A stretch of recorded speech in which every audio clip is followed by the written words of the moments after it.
Zaburi 137 inasema kwamba wana wa Israeli walipoketi kando ya mito ya Babeli, walilia na kuhuzunika walipoikumbuka Zayuni.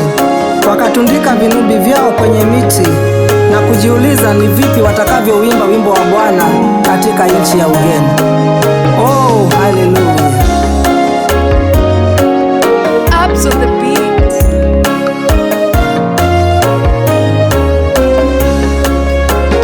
Kando ya mito ya Babeli, hapo ndipo tulipoketi na tukalia kwa huzuni, tulipoikumbuka Sayuni.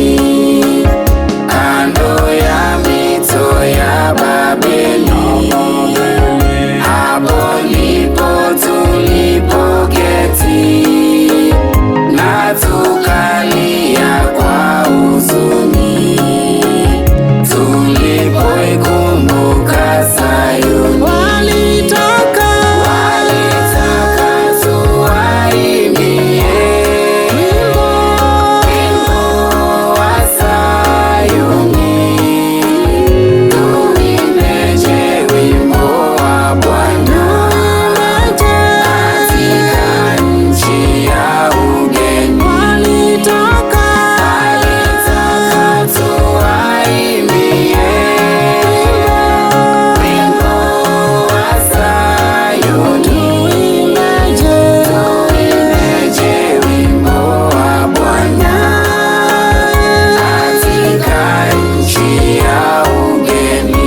tukalia